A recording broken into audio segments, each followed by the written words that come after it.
I'm in Istanbul airport. Just took the plane of Aeroflot. And here you see the announcement of Aeroflot in Russian. So I will have a 2 weeks travel in Russia. It's Moscow, Yekaterinburg, and Irkutsk. It's almost end of Russia, just 100 kilometers to Mongolia. Let's see how it will be, how the travel will be. It's minus 20 degree. And during 2 weeks, I want to share you all my experiences in travel, in the cities, in the nature. Wish me luck with that horrible cold, and let's have a good time.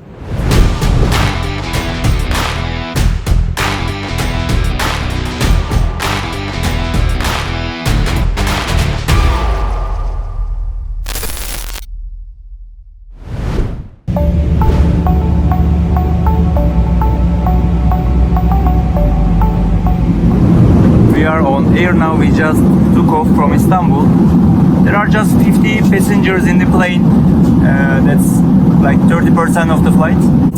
It's an Airbus A320. Let's say it's like 150 people and there are just 50 people. So in terms of COVID-19, we are pretty safe. If you look around, all the seats around me are empty. I was waiting for the food arrive so I can take this out and they will talk about the food. Here is the food of Aeroflot. Today it's a 2 hours flight, Istanbul-Moscow, and we have a hot food, wheat, salad, and everything is great.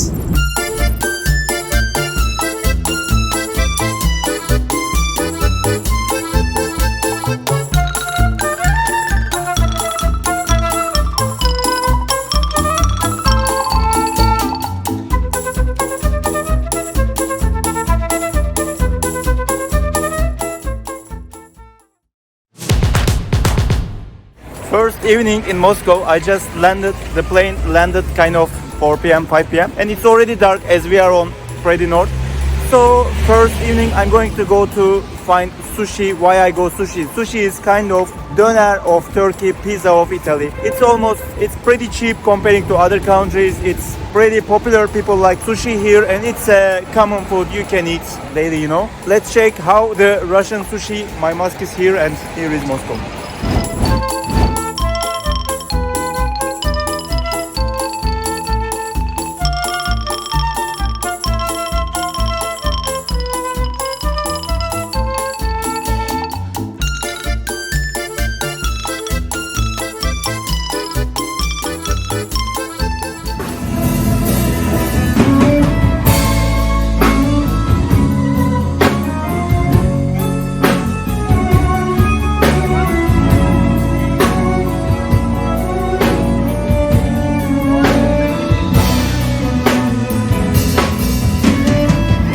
As you see, this is virus.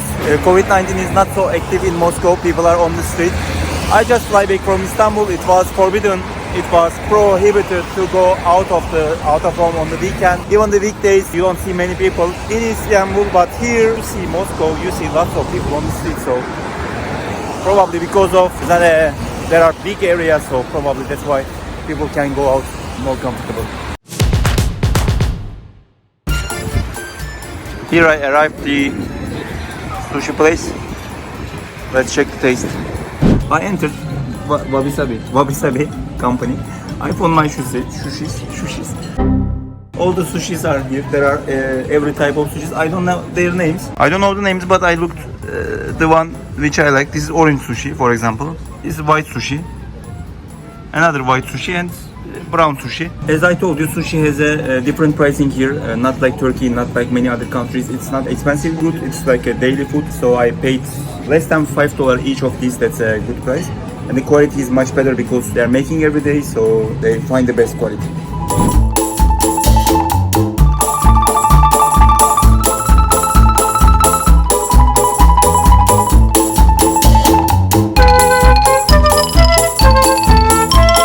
I just finished my sushi. It was very good. Thank you, Russia, for best quality sushi with low prices. So I'm out on Arbat Street. What's Arbat Street? That's, if you know Turkey, if you have been in Turkey, that kind of Istiklal Street. So in Arbat, what we will find, it's like a touristic street. So we will find like gift shops. We will find lots of artists who are painting, who are doing handcraft jobs. We will have a walk. It's late evening, but still the people, I see lots of people on the street. So There should be many, so we will see many people on Arbat, and let's have a night walk. Tomorrow probably I'll pass by, you can have a look at the daytime. This is Arbat Street, everyone is on the street as you can see. So COVID-19 doesn't work here. It's really good atmosphere. The street is about, I guess, 1 kilometer maybe. And on the street you can see lots of touristic attractions.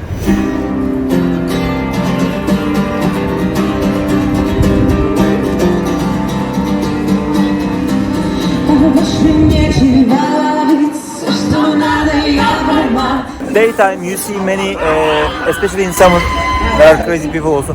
Daytime you see many artists painting, they can paint your photo, but nighttime people are having more fun, probably they drink a little bit, and here you see one live music here.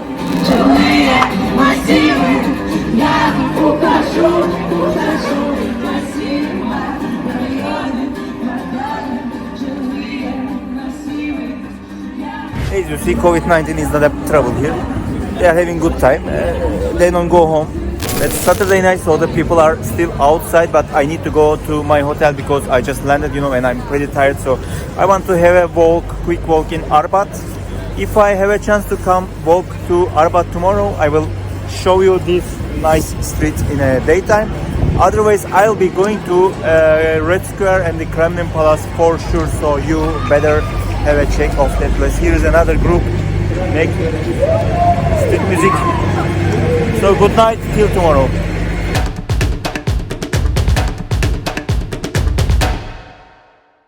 Good morning, hi again. So I'm in front of, it's another day in Moscow, I'm in front of Kremlin Palace. Here you can see behind all the walls of Kremlin Palace, and I'll just walk to Red Square and I will have a walk inside Red Square. I will show you a little bit of Kremlin Palace. That's the palace where it's kind of the political center, of course. The president works here, and right in front of palace we will see the Red Square. As I know, that's the second biggest square in Europe.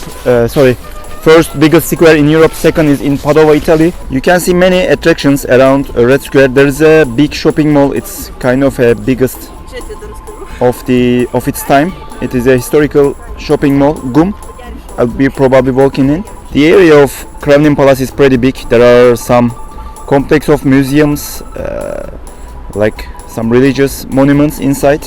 I've never been, probably I will not be walking in today. Also the mausoleum of Lenin is here right on Red Square. So we will be seeing most important attractions of Moscow in around Red Square. Also the Bolshoi Theater, also there are several other attractions. I'm just walking towards Red Square, and here I am on the horizon. You can see Vasilki Cathedral. That's the most important, the most famous landmark on the square, and you can see the mausoleum. I'll be walking it. It's just in the horizon. And you can see that red building that's pretty popular, probably the one gives its name to the Red Square. You see on the right the Kremlin Palace. That's the place where the politicians of Russia is working, their offices there. And here on the just below the palace you see the mausoleum of Lenin. He's laying there since he died. You can actually visit him. I don't know if it's still possible to visit, but you can. I've been once in 2004, I guess. And right in the middle you see the Vasilki Cathedral. That's the, I can say, that symbol of Russia, you know. Just search Russia on Google, you'll see on images that building. Here on the left you see New Year fun, you know, New Year establishment. That's not here normally. And on the left you see the GUM, which I told you, the big shopping mall of. It's very historical. It's probably over 200 years. And right on behind you see that red building.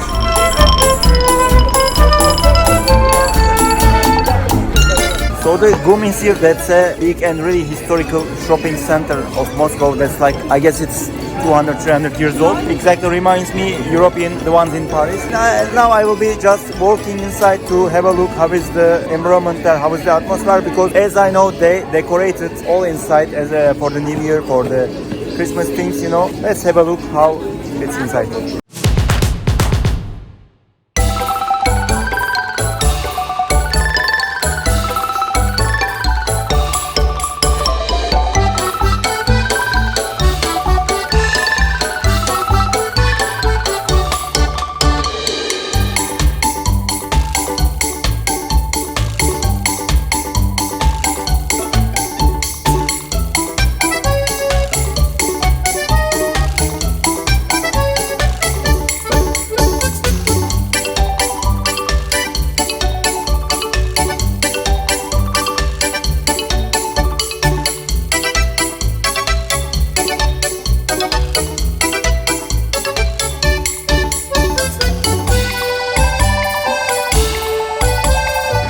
outside was cool, inside GUM, the shopping mall. So that's New Year. It's less than a week for the New Year, so that's why I'm checking the New Year preparations of Moscow. I'll be walking to my next station, Lubyanka, that's a district of Moscow, and as I know, there is a nice decoration for the New Year again in Lubyanka. New Year is coming.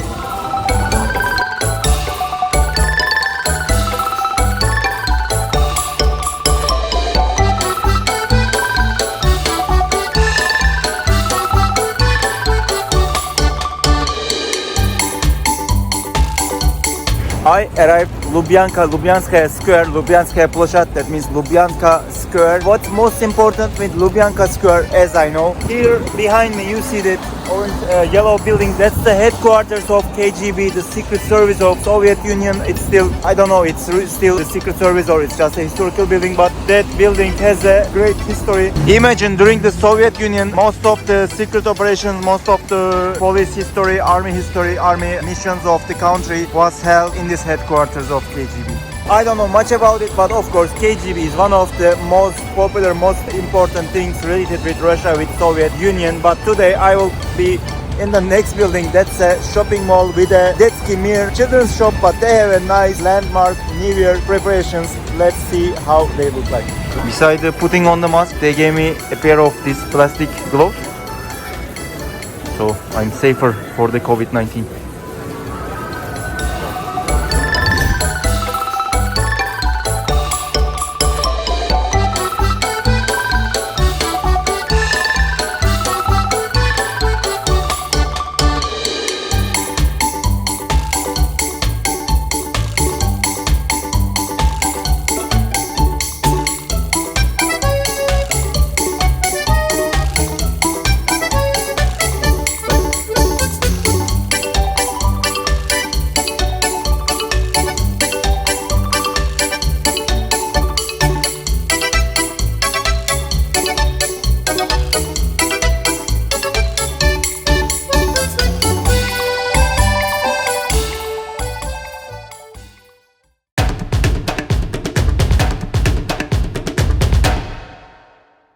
It's almost 4 p.m. and it's getting dark in Moscow. Why? Because I'm pretty northern point of the world. Days are shorter, the nights are longer in this time of the year. My last destination today is Moscow city. I will have a look at that new developing skyscraper area of Moscow just to have a different side of the city.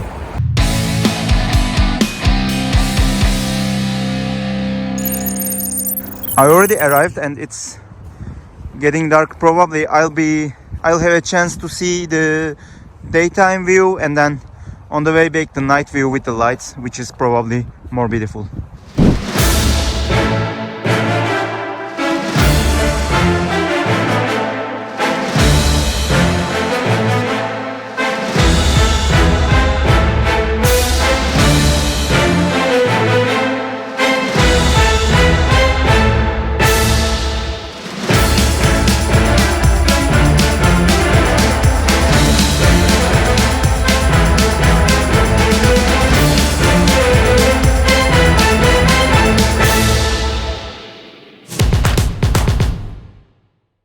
Good morning again from the city of Yekaterinburg. I'm here, just landed on Kaltsovo International Airport, and that's just below the Ural Mountains. That means halfway, almost 30% the way to Russia, inside to the east. I'll just take a car and I'll have little bit activities, and I will enter the New Year 2021 right here in Yekaterinburg.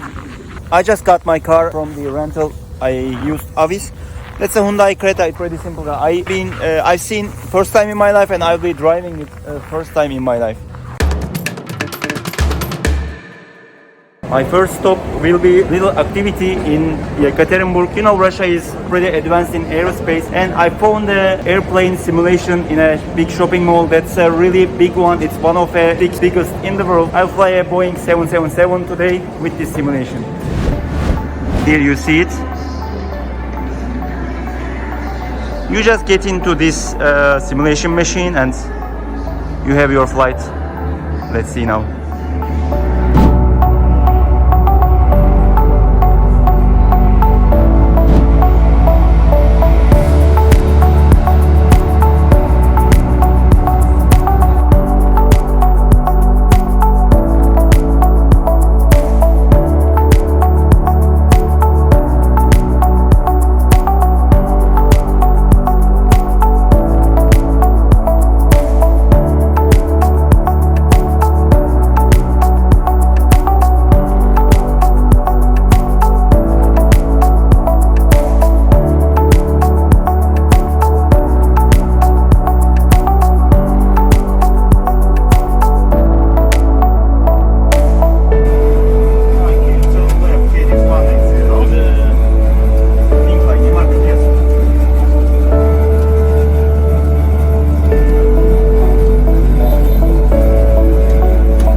up and stand by. 30.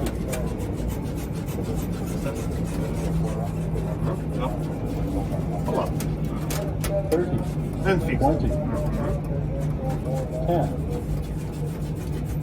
Touchdown. Yes? Отлично. Speed brake up, reverse. Unlock reverse normal.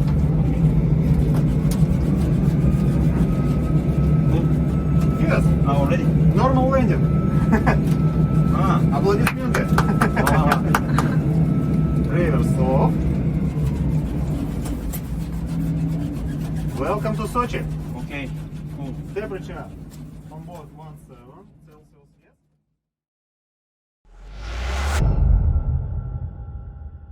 After the simulation, it's time to have a real flight. I just finished my simulation with that in Yekaterinburg, and now I'm going to second part of my journey. I completed the first week in West Russia, in Moscow and Yekaterinburg. I had celebrated New Year here, and now I'm moving to the airport to Irkutsk for my second part of my journey in Lake Baikal. I hope you like this video. Don't forget to subscribe our YouTube channel if you like it, because you subscribe more, you support us more, and our videos are shown much more. So the second part of the video will be much more interesting because I'll be in the nature for the entire week. I have a 5 days tour. So keep watching us, and I will put the link of the next video in the descriptions. You can find there. Thank you so much. See you again.